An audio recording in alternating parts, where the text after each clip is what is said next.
എന്തില്ല, നിബന്ധന എഴുതുക എന്നുള്ളതാണ്. മൗലിദിൽ എന്തുണ്ട് എന്തില്ല, മധുറുണ്ടോ ദമ്മുണ്ടോ, മൗലിദിൽ ശിർക്കുണ്ടോ, ചരിത്ര വസ്തുതയ്ക്ക് നിരക്കാത്തതുണ്ടോ, അള്ളാഹുവിനെയും അവന്റെ റസൂലിനെയും കൊച്ചാക്കുന്ന പരിഹസിക്കുന്ന വസ്തുതകളുണ്ടോ, അബദ്ധങ്ങളുണ്ടോ, തെറ്റുകളുണ്ടോ, അതിന്റെ വിദഅത്തിന്റെ രൂപങ്ങൾ എന്ത്, വേണമെങ്കിൽ ഒരു സാമ്പിൾ ഞാൻ തരാം. അപ്പൊ സിദ്ദീഖ് മൗലിദിൽ നിന്ന് അല്ല, അപ്പൊ സാമ്പിൾ വേണ്ടെങ്കിൽ ഈ നിബന്ധന എഴുതാനുള്ള കാര്യമാണ്. ഒരു വിഭാഗം സംസാരിക്കുന്ന സമയത്ത് മറുവിഭാഗം ദയവ് ചെയ്ത് നിശബ്ദത പാലിക്കുക. ഇനി ഇല്ല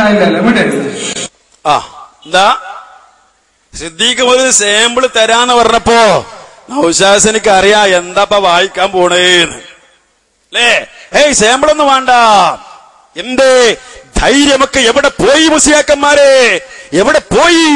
നിങ്ങളല്ലേ വേദി കിട്ടിയാൽ വെല്ലുവിളിയുമായി വരാറുള്ളത്, എവിടെ പോയി നിങ്ങളുടെ ധൈര്യം? ഇനിയോ നമ്മുടെ പേരോട് സഖാഫി നിങ്ങൾ പലപ്പോഴും കണ്ടതായിരിക്കും. പേരോട് സഖാഫി സിദ്ദീഖ് മൗലിദിലെ കള്ളക്കഥയെ എതിർത്ത് പറയുന്ന ഭാഗം ആദ്യം സിദ്ദീഖ് മൗലിദ് നിങ്ങൾ മനസ്സിലാക്കണം. ഇവിടെ മുമ്പ് ചർച്ചയ്ക്ക് വന്നതാണ്, എങ്കിലും വിഷയത്തിന്റെ പൂർത്തീകരണത്തിന് വേണ്ടി പറയുകയാണ്. സിദ്ദീഖ് മൗലിദ് അബൂബക്കർ സിദ്ദീഖ് റളിയല്ലാഹുവിന്റെ പേരിൽ ഉണ്ടാക്കിയ ഒരു മൗലിദ് കള്ളക്കഥയാണ്. ഇതിലുള്ള പലതും കള്ളക്കഥയാണ്. ഇതിൽ പറയുന്ന ഒരു ഭാഗം എന്താണെന്നറിയോ? ഇതിൽ പറയുന്ന ഭാഗം എന്താ നിങ്ങളറിയോ? പറയുന്നത് റസൂലുള്ളാഹി സ്വല്ലല്ലാഹു അലൈഹി വസല്ലമയുടെ കാലത്ത് ഒരു പെണ്ണ് സ്വപ്നം കണ്ടു അത്രേ. എന്താ സ്വപ്നം? തന്റെ വീടിന്റെ അടുത്തുള്ള ഈന്തപ്പന മരം മറിഞ്ഞു വീണു. ശരിക്കും മനസ്സിലാക്കണം നിങ്ങള്, ഈന്തപ്പന മരം മറിഞ്ഞു വീണു സ്വപ്നം കണ്ടു. അപ്പോഴോ ഭർത്താവ് നാട്ടിലില്ല, ഉപരി യാത്രയിലാണ്. ഈ പെണ്ണ് റസൂലുള്ളാഹി സ്വല്ലല്ലാഹു അലൈഹി വസല്ലം അരികിലേക്ക് ചെല്ലുന്നു. എന്നിട്ട് റസൂലുള്ളാഹി സ്വല്ലല്ലാഹു അലൈഹി വസല്ലം വിഷയം പറയുന്നു. ഇങ്ങനൊരു സംഭവമുണ്ട് എന്ന് പറഞ്ഞപ്പോ റസൂലുള്ളാഹി സ്വല്ലല്ലാഹു അലൈഹി വസല്ലം പറഞ്ഞു അത്രേ, എന്ത്? ഫഖാല യജിബു അലൈകി സ്വബ്റു, പെണ്ണേ നീ ക്ഷമിക്കൽ നിർബന്ധമാണ്. എന്താ കാരണം അറിയോ? ഫലൻ തസ്തമഈ ബിഹി അബദാ, കാരണം നീ ഒരിക്കലും നിന്റെ ഭർത്താവുമായി ഇനി കണ്ടുമുട്ടില്ല, നിങ്ങൾ ഒരുമിച്ച് ചേരില്ല. പെണ്ണ് സ്വാഭാവികമായി കരഞ്ഞ് അവിടുന്ന് തിരിച്ചു പോരുകയാണ്. തിരിച്ചു പോരുമ്പോ വഴിയിൽ വെച്ചിട്ട് അബൂബക്കർ സിദ്ദീഖ് റളിയല്ലാഹു കണ്ടു എന്നാ. അപ്പൊ സിദ്ദീഖിനോട് പറഞ്ഞു, ഇങ്ങനെ സംഭവം ഞാൻ ഇങ്ങനെ സ്വപ്നം കണ്ടിട്ടുണ്ട്, എന്റെ ഭർത്താവ് യാത്രയിലാണ് എന്ന് പറഞ്ഞു. എന്നാല് റസൂലുള്ളാഹി സ്വല്ലല്ലാഹു അലൈഹി വസല്ലം പറഞ്ഞ വ്യാഖ്യാനം പറഞ്ഞോ? പറഞ്ഞില്ല. അപ്പൊ എന്ത് ചെയ്തു? അപ്പോ സിദ്ദീഖ് റളിയല്ലാഹു പറഞ്ഞു അത്രേ, എന്ത്? ഇദ്ഹബി ഫഇന്നകി തജ്തമഈന ബിഹി ഫീ ഹാദിഹിൽ ലൈല, പെണ്ണേ നീ പൊയ്ക്കോ, ഇന്ന് രാത്രി തന്നെ നിന്റെ ഭർത്താവുമായി നീ സന്ധിക്കുന്നതാണ്, നീ ബേജാറാവണ്ട, പേടിക്കണ്ട, പൊയ്ക്കോ. പെണ്ണ് വീട്ടിൽ ചെന്നു. റസൂൽ അങ്ങനെ പറഞ്ഞു, സിദ്ദീഖ് ഇങ്ങനെ പറഞ്ഞു, ഏതാപ്പ ശരിയുള്ളവർക്ക് ഇങ്ങനെ ചെന്നു നോക്കുമ്പോ സുബ്ഹാനല്ലാഹ് കള്ളക്കഥ തുടരുന്നു. ആ പെണ്ണിന്റെ ഭർത്താവ് വന്നിരിക്കുന്നു അത്രേ. ആര് പറഞ്ഞ പോലെ? സിദ്ദീഖ് പറഞ്ഞ പോലെ. ആര് പറഞ്ഞ പോലെ അല്ല, റസൂലുള്ളാഹി സ്വല്ലല്ലാഹു അലൈഹി വസല്ലം പറഞ്ഞ പോലല്ല. അപ്പൊ ആര് പറഞ്ഞ ശരിയായി? സിദ്ദീഖ് പറഞ്ഞ ശരിയായി. ആര് പറഞ്ഞ കളവായി? റസൂലുള്ളാഹി സ്വല്ലല്ലാഹു അലൈഹി വസല്ലം പറഞ്ഞ കളവായി. എത്ര നഊദു ബില്ലാഹ്. ഈ കള്ളമാല. എന്നിട്ട് രസം അവിടെ അല്ല, ഈ പെണ്ണ് നേരെ ചെന്നു റസൂലുള്ളാഹി സ്വല്ലല്ലാഹു അലൈഹി വസല്ലം അരികിലേക്ക്. നബിയെ നിങ്ങൾ പറഞ്ഞ പോലല്ലോ, എന്റെ ഭർത്താവ് വന്നല്ലോ.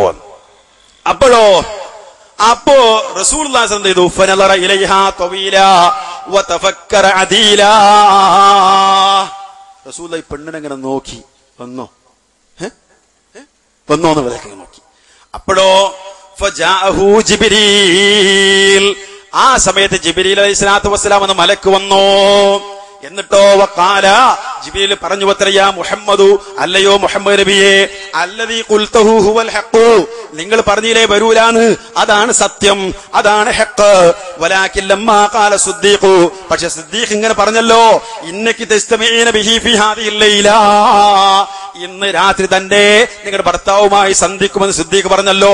അപ്പോ ഇസ്തഹിയല്ലാഹു മിൻഹു അൻ യജ്രി അലാ ലിസാനിൽ കദിബു ലിഅന്നഹു സിദ്ദീഖ്, സിദ്ദീഖിന്റെ നാവിലൂടെ കളവ് വരുന്നതിൽ അള്ളാഹ്ക്ക് ലജ്ജ തോന്നിപ്പോയി. കാരണം അദ്ദേഹം സത്യം മാത്രം പറയുന്ന ആളാണല്ലോ, അദ്ദേഹത്തിന്റെ നാവിലൂടെ കളവ് വരാൻ പാടില്ലല്ലോ. അതാണ് സംഭവിച്ചത്. എന്താ തിരിച്ചു വന്നത്? സിദ്ദീഖിന്റെ നാവിലൂടെ കളവ് വന്നാൽ അള്ളാഹ്ക്ക് വിഷമം, എന്നാ റസൂലുള്ളാഹിന്റെ നാവിലൂടെ കളവ് വന്നാലോ അത് പ്രശ്നമല്ല അല്ലേ? ഇങ്ങനെ റസൂലുള്ളാഹി സ്വല്ലല്ലാഹു അലൈഹി വസല്ലം കളവ് പറഞ്ഞു എന്ന് ധ്വനിപ്പിക്കുന്ന മൗലിദ് ഞങ്ങൾ ചോദ്യം ചെയ്തു ഇതിനെ അല്ലേ?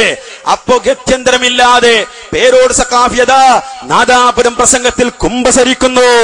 ഇല്ല, ഞങ്ങൾക്കതുമായി ബന്ധമില്ല, ഞങ്ങൾ അംഗീകരിക്കുന്നില്ല, ഞങ്ങൾ അംഗീകരിച്ചതായി നിങ്ങൾക്ക് രേഖണ്ടോ? അത് മാത്രമല്ല, വേറെയും കുറെ കള്ളങ്ങളുണ്ടെന്ന് പറഞ്ഞുകൊണ്ട് ആ സുദ്ദീഖ് മാലയെ മൗലിദിനെ കൈയൊടിക്കുകയാണ് പേരോട്. ആ രംഗം നിങ്ങൾ കാണുക. ശേഷം 1 2 3 4 5 6 തെളിവുകൾ വെച്ചുകൊണ്ട് നിങ്ങൾ അംഗീകരിച്ചത് ഇൻഷാ അല്ലാഹ് ശേഷം കേൾപ്പിക്കും. പേരോട് പറയണ്ടേ? അത് കേട്ടോളി. മൂപ്പര് പറയുന്നത് സിദ്ദീഖ് മൗലിദ് എന്നൊരു മൗലിദുണ്ട്. ഈ സിദ്ദീഖ് മൗലിദില് നബി സല്ലല്ലാഹു അലൈഹി വസല്ലം തങ്ങളെ നമ്മൾ തരണ്ടായിട്ട് പോലും. അതാണ് അടുത്ത വിഷയം. ഞങ്ങൾക്ക് സിദ്ദീഖ് മൗലിദ് എന്ന പേരിൽ ഒരാൾ സിദ്ദീഖ് റളിയല്ലാഹുവിന്റെ മൗലിദ് എഴുതിയാൽ ഞങ്ങൾ അംഗീകരിക്കും, മൗലിദ് എഴുതിയാൽ അംഗീകരിക്കും, ഓതിയാൽ അംഗീകരിക്കും. പക്ഷെ അത് ശരിയായ വിഷയങ്ങളായി പറയാവൂ. എന്നാ മൗലവി സിദ്ദീഖ് മൗലിദ് എന്ന പേരിൽ, ഈ മൗലിദ് കിതാബ് എന്ന പേരിൽ ഇറക്കപ്പെടുന്ന ഈ നിങ്ങളെ മുജാഹിദിന്റെ CH മുഹമ്മദ് ആൻഡ് സൺസ്, അതെ, അതുപോലുള്ള ഓരോ സൺസുകൾ പുറത്തിറക്കുന്ന മൗലിദ് കിതാബ്, ആ മൗലിദ് കിതാബിൽ നിങ്ങൾ കൊടുക്കുന്ന, അതുപോലെ പലരും കൊടുക്കുന്ന എന്തെല്ലാം ഉണ്ടോ അതെല്ലാം ഞങ്ങൾ അംഗീകരിച്ചതാണെന്ന് പറയാൻ നിങ്ങൾക്ക് തെളിവ് കാണിക്കാൻ കഴിയുമോ? ഞാൻ ആദ്യമായി തന്നെ പറയട്ടെ, സിദ്ദീഖ് മൗലിദ് എന്ന പേരിൽ ഏതെങ്കിലും പണ്ഡിതന്മാര് മൗലിദ് രചിച്ചിട്ടുണ്ടാകാം. പക്ഷേ ഈ കിതാബിൽ, നിങ്ങൾ ഉദ്ധരിക്കുന്ന ഈ മൗലിദിൽ ഞങ്ങൾ അംഗീകരിക്കാത്ത എത്രയോ വിഷയങ്ങളുണ്ടെന്ന് സുന്നത്ത് ജമാഅത്തിന്റെ പണ്ഡിതന്മാർക്ക് അറിയാവുന്നതല്ലേ? അവർ പല സ്ഥലത്തും അത് പറഞ്ഞതുമല്ലേ? ഞങ്ങൾ എവിടെയെങ്കിലും ഈ സിദ്ദീഖ് മൗലിദ്, ഏതോ ഒരാളൊരു സിദ്ദീഖ് മൗലിദ് ഓതിയാലോ എഴുതിയാലോ തെറ്റാണെന്നല്ല, മറിച്ച് ഇവിടെ നിങ്ങൾ പറയുന്ന ഈ സിദ്ദീഖ് മൗലിദ്, നിങ്ങൾ ഓർക്കണം, ഈ സിദ്ദീഖ് മൗലിദ് ഞങ്ങൾ അംഗീകരിക്കുന്നതാണെന്ന് ഞങ്ങളെ ഏതെങ്കിലും ഔദ്യോഗികമായ ഒരു തീരുമാനം ഏതെങ്കിലും സ്ഥലത്ത് നിന്ന് നിങ്ങൾക്ക് എടുത്തു ചൂണ്ടിക്കാണിക്കാൻ കഴിയുമോ? കിതാബുകളിൽ തന്നെ ധാരാളം തിരിമറി നടത്തുന്ന നിങ്ങൾ, ഇൻഷാ അല്ലാഹ് ഞാനത് മുമ്പ് പറഞ്ഞിട്ടുണ്ട്, ഇനിയും പറയാൻ പോകുന്നുണ്ട്. ആ തിരിമറി നടത്തുന്ന നിങ്ങൾ മൗലിദ് കിതാബുകളിൽ എന്തെല്ലാം തിരിമറികൾ നടത്തി കാണും? അതിനൊക്കെ ഞങ്ങൾ ഉത്തരവാദിയാണോ? വേറെ എന്തൊക്കെ ഉണ്ടെങ്കിൽ തെറ്റ്? ഞാനൊരു ഉദാഹരണം പറഞ്ഞുതരാം. ഇതിലുള്ള ചില വൈരുദ്ധ്യങ്ങൾ. സിദ്ദീഖ് മൗലിദ് എന്ന പേരിൽ നിങ്ങൾ വലിയ ജോറായിട്ട് എടുത്തു കാണിക്കുന്ന സാധനം ഉണ്ടല്ലോ, ആ സാധനത്തിൽ ഉള്ള ഒരുപാട് വൈരുദ്ധ്യങ്ങൾ ഞാൻ നിങ്ങൾക്ക് അങ്ങോട്ടങ്ങ് പറഞ്ഞുതരാം. ശരിയല്ലാത്ത വിഷയം പറഞ്ഞാൽ ഞങ്ങൾ അംഗീകരിക്കൂല. ഇതിൽ ഉള്ള പല സംഗതികളും ഞങ്ങൾ അംഗീകരിക്കാത്ത പല സംഗതികളുണ്ട്. ഉദാഹരണത്തിന് ഞാൻ കേൾപ്പിക്കാം, കേട്ടോളൂ. തുടക്കം തന്നെ അവ്വലു ഖലീഫത്തിഹി സയ്യിദുനാ അബൂബക്കർ സിദ്ദീഖ് റളിയല്ലാഹു അൻഹു കാമിലുൽ ഈമാനി ബിൽ മനാബീന. കാമിലുൽ ഈമാനി ബിൽ മനാബീന എന്ന് പറഞ്ഞാൽ ഉറക്കോട് വിശ്വസിച്ചാണെന്നോ സിദ്ദീഖ് റളിയല്ലാഹു അൻഹു അങ്ങനെ എന്തായാലും പറയൂല എന്ന് ഉറപ്പാണ്. അഥവാ ഒരു പണ്ഡിതൻ എഴുതുന്നെങ്കിൽ ഒരു പക്ഷേ കാമിലുൽ ഈമാനി ഫിൽ അനാമി എന്ന് പറഞ്ഞിരിക്കാൻ സാധ്യതയുണ്ട്. മനുഷ്യന്മാരുടെ കൂട്ടത്തിൽ ചിലപ്പോ അങ്ങനെ ഒരാൾ എഴുതിയത് നിങ്ങൾ മാറ്റി പറിച്ചതായിരിക്കാനും മതി. ഇതുപോലെ ഇതിൽ തന്നെ നിങ്ങൾക്ക് കാണാം ഒരുപാട് സംഗതികൾ. ഒരു ഉദാഹരണം, സുമ്മ ദഖല ഫിൽ ഇസ്ലാമി വഹുവ ഇബ്നു 38 സന, 38ാമത്തെ വയസ്സിൽ. ആ കൂട്ടിച്ചേർത്തതിനൊന്നും തന്നെ സുന്നത്ത് ജമാഅത്തിന്റെ പണ്ഡിതന്മാർ ഉത്തരവാദികളല്ല. ഈ അച്ചടിച്ചു വരുന്ന ഈ മൗലിദ് ഞങ്ങൾ അംഗീകരിച്ചു എന്ന് ഞങ്ങൾ ഒരു സ്ഥലത്തും പറഞ്ഞിട്ടുമില്ല. ഇതിലാണ് പറയുന്നത് എന്ത്? ഒരു സ്ത്രീ ഒരു സ്വപ്നം കണ്ടിട്ട് നബി സല്ലല്ലാഹു അലൈഹി വസല്ലം തങ്ങളെടുത്ത് വന്ന് പറഞ്ഞു.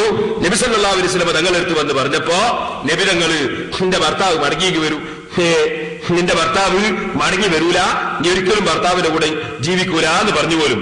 എന്നിട്ടോ അതേ സ്ത്രീ തന്നെ നബി സല്ലല്ലാഹു അലൈഹി വസല്ലം പറഞ്ഞ വിവരമൊന്നും പറയാതെ സിദ്ദീഖ് അക്ബർ റളിയല്ലാഹു അൻഹുവിനോട് പറഞ്ഞപ്പോ സിദ്ദീഖ് റളിയല്ലാഹു അൻഹു പറഞ്ഞു പോലും മടങ്ങി വരൂ. എന്നിട്ടോ ആ സ്ത്രീയുടെ ഭർത്താവ് മടങ്ങി വരികയും ചെയ്തു. വരികയും ചെയ്തിട്ട് അതുകൊണ്ട് കഴിഞ്ഞില്ല. അങ്ങനെ ഒരു സംഭവം നടന്നെങ്കിൽ അതിനെന്തെങ്കിലും വ്യാഖ്യാനങ്ങളൊക്കെ പറയാൻ പണ്ഡിതന്മാർ ചിലപ്പോൾ പറഞ്ഞെന്ന് വരാം.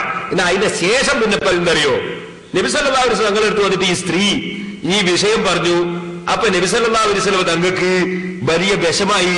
അങ്ങനെ നബി സല്ലല്ലാഹു അലൈഹി വസല്ലമ തങ്ങള് അതിനെ സംബന്ധിച്ച് ജിബ്രീൽ അലൈഹിസ്സലാമിനോട് ചോദിച്ചു. അപ്പൊ ജിബ്രീൽ പറഞ്ഞു പോലും എന്ത്, അത് സിദ്ദീഖുൽ അക്ബറിന്റെ നാവുമ്മല് കള്ള